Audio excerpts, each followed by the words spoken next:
Hello and welcome to this special Manufacturing Management Live panel. I'm Chris Beck, I'm the editor of Manufacturing Management. Today we're going to be talking about the impact of the budget on UK manufacturing. Now, as I speak, we're about 24 hours on from the Chancellor's speech, where he revealed what some have called the most important budget announcement in a generation as we begin to look to the post-COVID life and, of course, the ongoing challenges of Brexit. Now, as always, there's a lot to digest. From tax increases to skills incentives to Freeports. But luckily, I'm joined today by four expert voices to help me do just that. And they are James Brougham, a senior economist at Make UK, the manufacturers organisation, Andrew England, a partner at Menzies LLP, Tony Hague, the CEO of PP Control and Automation, and Jason Aldridge, managing director for Arrowsmith Engineering.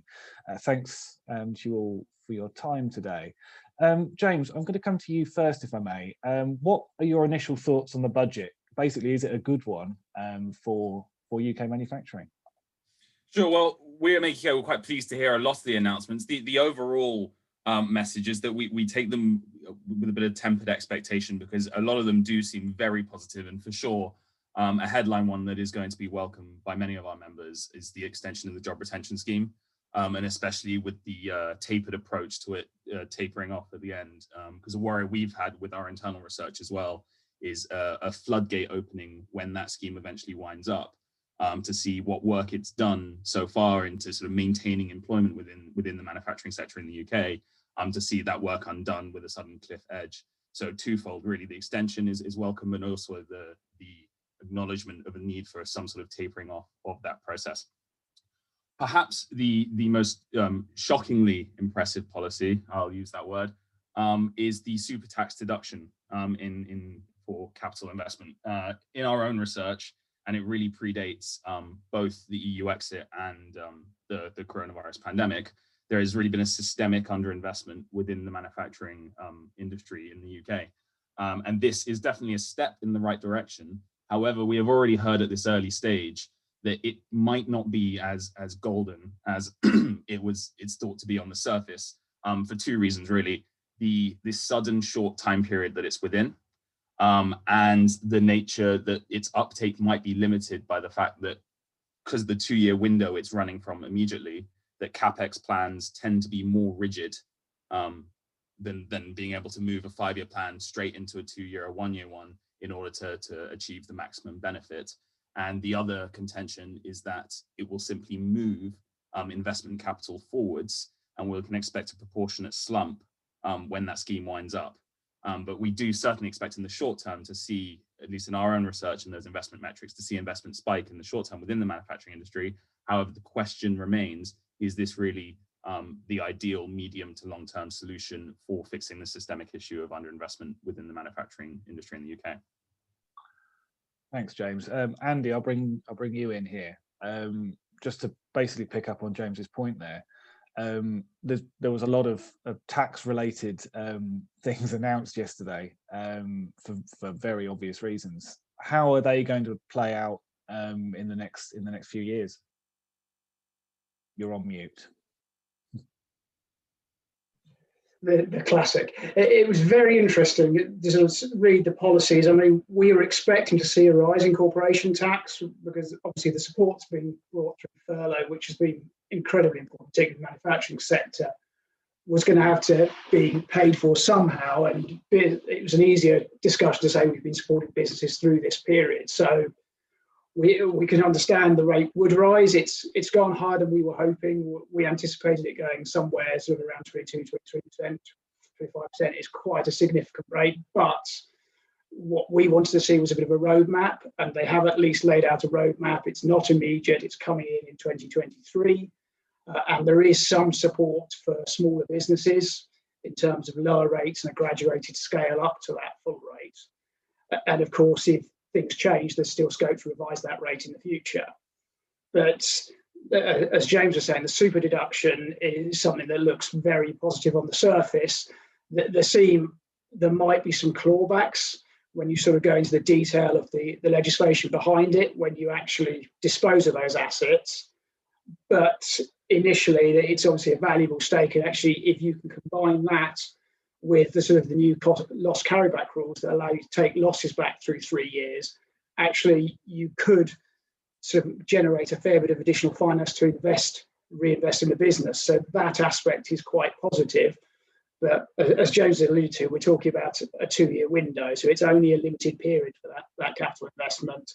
And only one of those 2 years crosses over with the loss carryback rules. So it's positive to see methods that are going to allow us to recover some historic tax and also invest in the future of business. But it would be nice to perhaps see some more around the R&D side of things. So we've got a consultation on R&D, but we haven't actually got any measures being introduced straight away. Sure, thanks. Tony and Jason, you both run successful manufacturing businesses. What were your thoughts? What stuck out as to you guys immediately as business runners? Tony? Thanks, Jason. I think it was actually a fairly predictable budget. I think that the Chancellor didn't have a lot of wriggle room, in truth. I mean, corporation tax was always going to rise, and it hurt. But at the end of the day, we're still competitive in the UK in corporation tax. We've already spoke about the super deduction.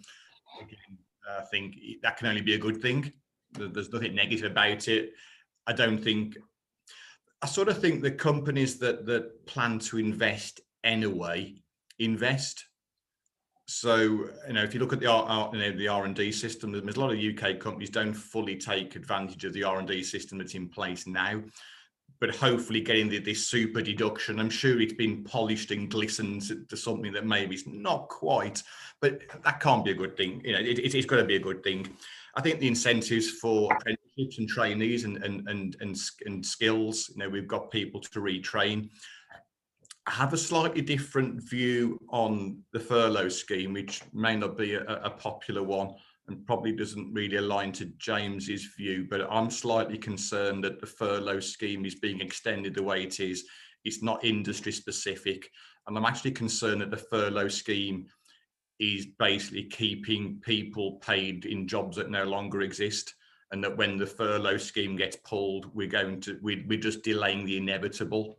So I do have a concern around the furlough scheme and the way that it's being globally applied to everybody and everything. It worries the hell out of me, quite frankly. But overall, as I said, I thought it wasn't a bad budget. It was a sensible, it was an honest budget, and at the end of the day, we've got a global pandemic to pay for. Yeah, thanks, Tony. Jason, what were your thoughts? Yeah, it's funny, me and Tony have different opinions on some things. It's a different industries, isn't it? I'm from wholly aerospace, so that the furlough to me was what I was looking for, 100% what I was looking for. And weirdly enough, I do slightly disagree with the others that I don't even like the tapering bit on it. Do you know what I mean? I just like the pure furlough. It's helped our company stay profitable whilst being able to furlough people. It's allowed us to keep investing and keep our skills. Aerospace isn't going to come out of this in 2021. So we really do need that support. It's whether it should be industry specific. That is a fair point, because we're well aware of the amount it's costing the country. But it certainly has done huge benefits for ourselves to allow us to keep the right skill, and we need that skill base to be able to chop and change when we get different type of work in.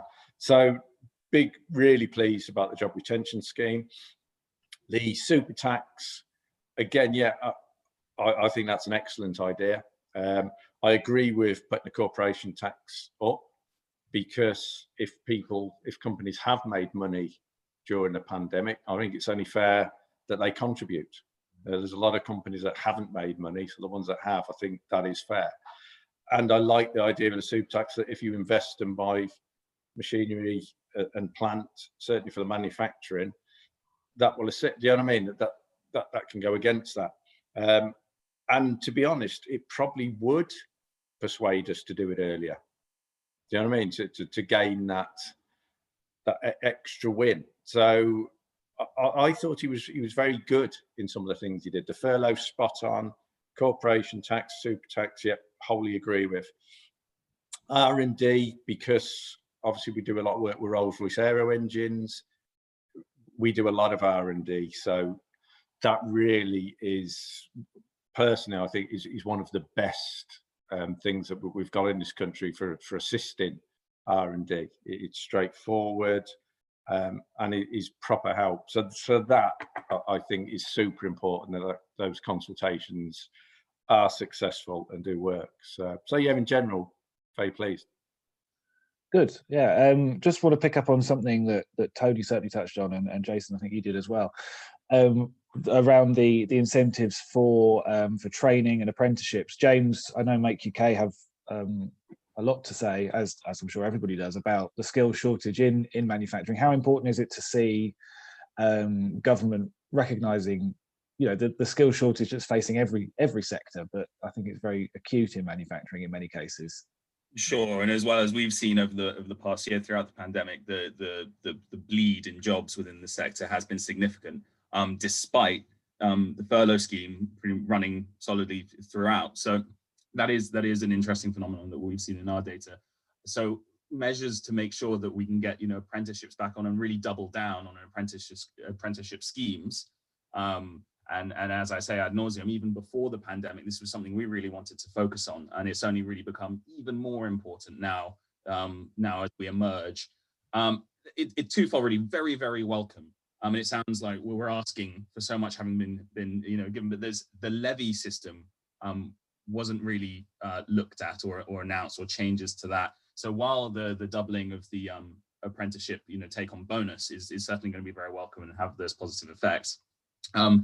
Measures that see the business manufacturing community be able to use that levy more widely would certainly be welcome. It's something we've been calling for a long time, and I suppose we were a little disappointed that we didn't see that, as we'd really like to see. We think that would be key to properly boosting the apprenticeship system, is a more wholesale review of how that whole system works, rather than a relatively simple but welcome boosting of the sign up bonus.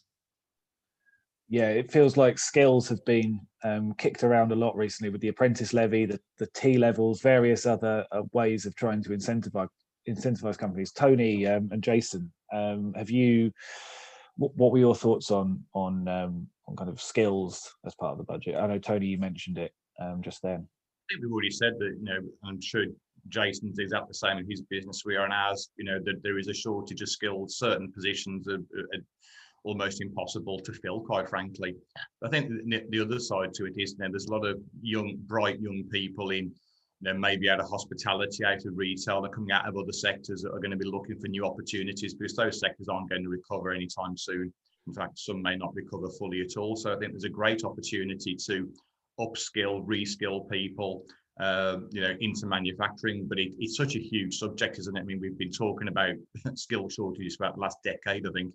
I mean, I think the apprentice system in recent years has got a lot better. I think there's definitely, you know, some positive signs of improvement.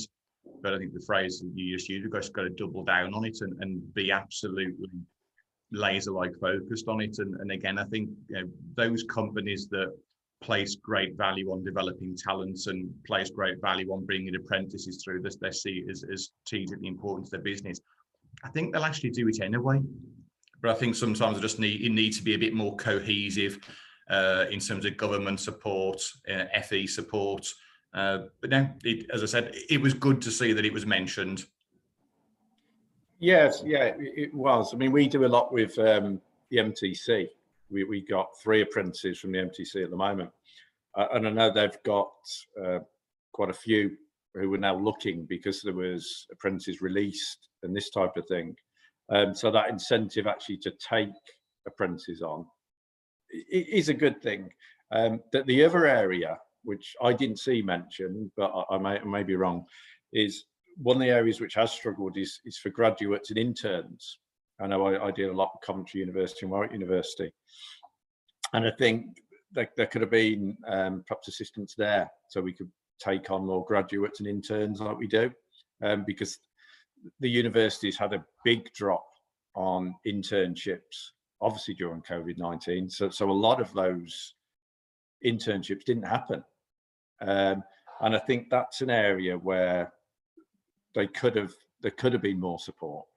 And it's certainly an area where we're looking. We're linking with CovUni now, and we're doing third-year projects. And I'm trying to look at bringing placements. And that's where I'm certainly looking now as well, is the universities to pick up some of those graduates that missed out. Yeah, I think it's a great point. I mean, a bit like Jason said there, we've got links back to WMG Warwick as well. And I think it's something that's not really talked about, the value of, I mean, in the MCC and Warwick, we've got, world-class, world-leading establishments. And I don't think we've, again, it's fully joined up in terms of how we can get the best out of some of these really bright graduates and get them into the workplace on interns. I think that's probably a common theme across many sectors, not just manufacturing. I think, like we said, skills are a kind of a black sheep, I suppose, in terms of future planning. There's all this talk of a better build back better and all these slogans that the government keep coming out with, but how much thought has really been put into skills. It's good to see though that they have thought about it and mentioned it in a few things in the budget. Another thing that was mentioned, was thrown in right at the end, and the Chancellor seemed very excited about them, were the idea of Freeports. Obviously there's a lot going on around trading and supply chains and everything else at the moment, with Brexit, and of course the pandemic has disrupted that. I'd be interested to hear the panel's thoughts on Freeports and the kind of impact they might have on manufacturing as a whole, but I guess specifically the regions where these Freeports are going to be built. I don't mind who starts. I'll start. Freeports within our membership at Make UK is a controversial topic, both internally and with our membership. We generally tend to land on the idea is that it's an ideologue solution to a more complex problem, and that in theory, and we can look at examples around the world where they've been successful, but within the UK we have the feeling that the Freeport system, especially with a focus on SME manufacturers, that the very small number of manufacturers that happen to be already incumbently within the Freeports area, fantastic, they'll reap some benefit. It's unlikely that we'll see a massive uprooting of manufacturers to move into Freeports, because either they're SMEs, which the majority of manufacturers are in the UK, so it's not worth the huge amount of costs and relocation costs and all the associated things that come with it. What we would like to see with Freeports is a real focus on a wider regeneration on the area they're located in, especially the sort of hinterlands around it, that we'll see a longer term impact. Because as has been argued a few times as an opposition to them, is that the main use of them will be by foreign companies and whatnot. And it will see wider economic benefit to the UK overall, and the sort of end figures on GDP and whatnot. But in terms of local manufacturers in the area really benefiting from the scheme, I think that likelihood is more limited, and so that's our current position. But as you say, it's a novel concept, and we might see more manufacturers than we'd expect move, especially on the smaller side. But at the moment, we'd find that unlikely. But will be no doubt a benefit to those that are located already within them. Andy, is there anything you'd like to add to that? Yeah, so I mean, from when you look at and the sort of all the sort of discussion around it, all the tax release, it sounds incredibly positive when you look at that, the release are available. You've got sort of the tariff-free environment, so you've got the ability to import, manufacture, export again without bringing it into the sort of tariff sink within the UK. You've got the sort of enhanced capital allowances around the building works and around the plant and machinery. So it's all very positive. But as James alluded to, you're looking at those businesses in the local region, the SMEs there. That's great for them. As an SME, and a lot of our clients are privately owned businesses, it is almost impossible to sort of pick your privately owned business up and move it to one of those 8 locations. So then you look at, well, who is it actually incentivizing? And That's going to be large organisations, possibly foreign organisations coming in, creating a base within the UK. So it's great from a sort of a perspective of sound, sort of positive announcements, positive for the local, very local economy, but will it go out wider across the regions? It's got a limited benefit, and does it have an impact on competition in the local region as well, if you're within that sort of Freeports zone? Absolutely, yeah. It'd be interesting to see. Tony and Jason, I don't know if you've got anything you'd like to add to that. I was completely underwhelmed by it. Sorry. Yeah, I think it's one of those things that is it going to have any massive impact on the economy? I don't think so. Will it maybe encourage some foreign investment? Possibly, but I think it's one of those things that was nice on paper. I think there was a reason why it was thrown in at the end of the budget statement. It certainly didn't get me doing cartwheels down the factory shop floor, but I don't know. Maybe I've got a perverse view of it. Yeah, I saw little benefit to ourselves in Coventry as a Coventry Warwickshire SME. That could be naivety. Perhaps we'll find out more as we move forward. Interesting that no one really seems to share quite the enthusiasm that the Chancellor, with the big grin on his face as he was announcing it at the end there. Very interesting to hear, though. Is there anything that you wish he had said, or that he'd thrown more weight behind? Is there anything that maybe has slipped under the radar a bit? If I'll start, I think the elephant in the room that we've heard already from initial consultation with our membership is a complete absence, and not really from a political side of things about the EU exit, but really a critical issue over the past couple of months has been the logistical issues around the troubles that have arisen, more on the logistical side immediately in the first instance, around trade and shipping and supply chains, with lead times being the highest they've really ever been recorded by many metrics, and so on and so forth. And so to not only sort of not mention that, but also no measures for extension of money for trader support schemes, no further money for customs training and agents, and other issues around that, which just feels so very much at the forefront of immediate short-term issues within the manufacturing sector, looking at January and February. It does seem like a bit of a missed opportunity, and that would have been some really pragmatic assistance that, and especially as many of these measures within this budget have been quite short-term and quite targeted, as he has announced that that's the new attitude of the budget to as the situation is so dynamic. I do think that was a missed opportunity to direct short-term aid where it was needed the most right now. Yeah, I think that's a very good point. There was a distinct lack of the B word, if you like, not Boris, but Brexit. Andy, is there anything you wish the Chancellor had said? Certainly on that front, we'd also called beforehand for more at the borders and more training for customs agents, because it's such a significant issue. The R&D side of things, I'd have liked to see something happen rather than just a consultation. It is such a valuable relief for manufacturers. Many manufacturers are aware of it, take advantage of it, but there are some that still don't understand it and understand the sort of broad remit of it, and therefore are missing out on opportunities. And I think there's more to do there.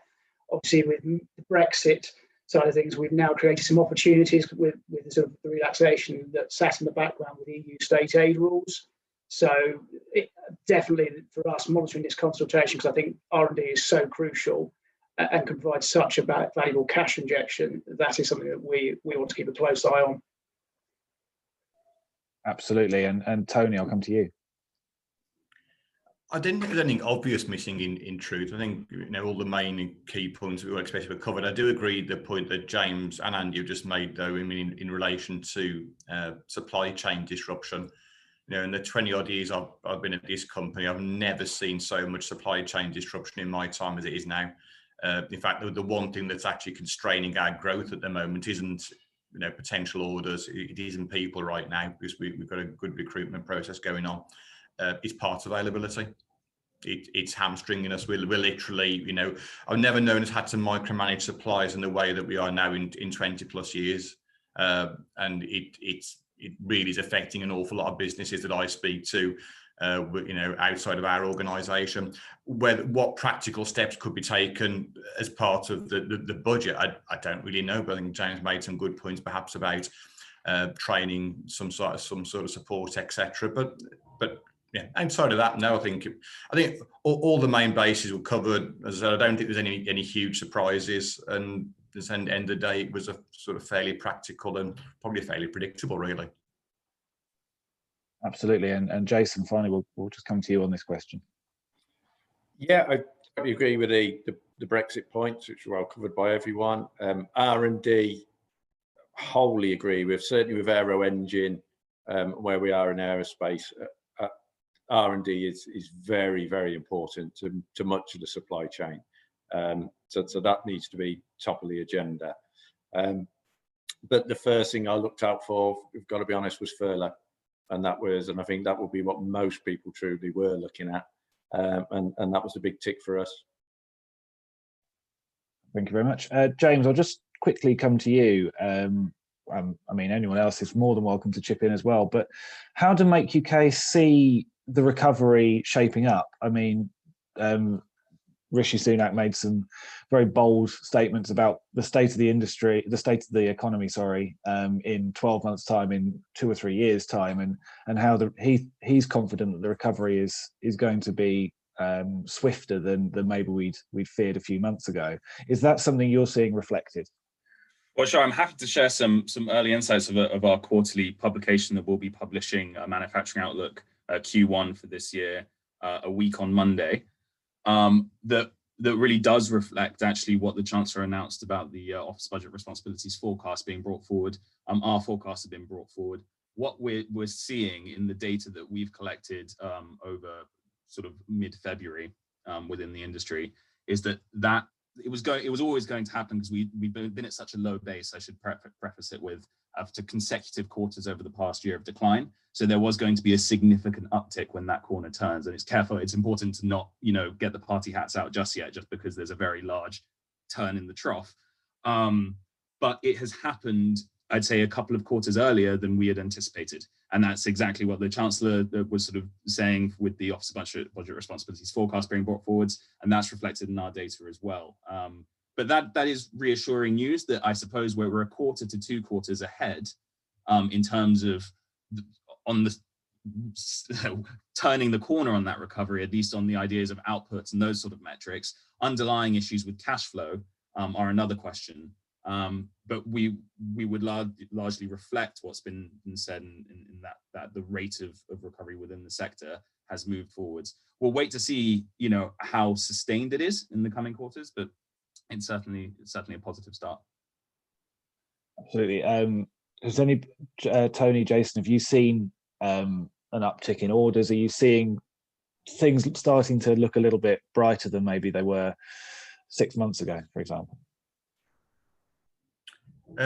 Yeah, I mean, we're back to pre-pandemic levels now, and perhaps through Q2 we'll actually be ahead of pre-pandemic levels. So I think but I think it's so industry specific. I mean, automotive is different to aerospace. We're in general industry, which covers, printing, packaging, machine tool, medical equipment, life science, etc. So we cover 15, 20 different market sectors. And they're all slightly different, but we've got a wide spread of customers and a wide spread of sectors, which helps a little bit, I guess. But it's very specific to each individual business and where their main customers lie. Absolutely, yeah, Jason. Yeah, Tony's spot on with that. As I've alluded to, aerospace, we see 2021 being very level being bad. But business jets are doing well, military's doing well. It's civil aerospace is the area, and it's weirdly enough, because of Brexit, there was a huge stockpiling going on before Brexit came into being. So we had stocks beforehand, and with the pandemic and people stopping flying, so now obviously we've got to burn off the stocks. So that's why it's going to go through 2021 at quite a lean level. But we are seeing a lot of RFQs. We are seeing a lot of opportunities, and we are moving forward well. We've stayed profitable. We're continuing to sort of grow. So yeah, even though I think it is going to be quite a flat year for aerospace, I think it's going to be a productive and good year. Great. And Andy, is there anything you'd like to add to anything that anybody else has said? Yeah, I think they've covered it fairly well. It is sort of sub-sector specific in many cases, and we're seeing a range of sort of different positions between our clients. Some performing very well, and some have pivoted and been able to take advantage of opportunities, and others are, as Jason said, with the aerospace, are waiting for it to come back. So it is a range depending on the subsector. Yeah, I think the next 6 months, as we come out of the current restrictions and into hopefully better times in 2022 and beyond, we will see the impact that some of the measures announced yesterday, and who knows what else is to come in the next few months. But I think for the time being, at least we know where we stand now. At least we know what we're working towards. The government have said all along that they're going to be as open as they can. Whether they continue to be, we remain to see. But I think everyone, thank you all for your time on the panel today. It's been a really interesting insight into some of the implications. It's good to hear Tony and Jason with their thoughts from a manufacturing perspective. If anybody watching has any comments or further points they'd like to raise, then please do email me at chris.beck@markallengroup.com, and I'm sure we'll be able to I'd love to hear your thoughts. Thank you for watching. Thank you to James, Andy, Jason and Tony for your time, and hopefully see you again soon on the next panel. Thank you.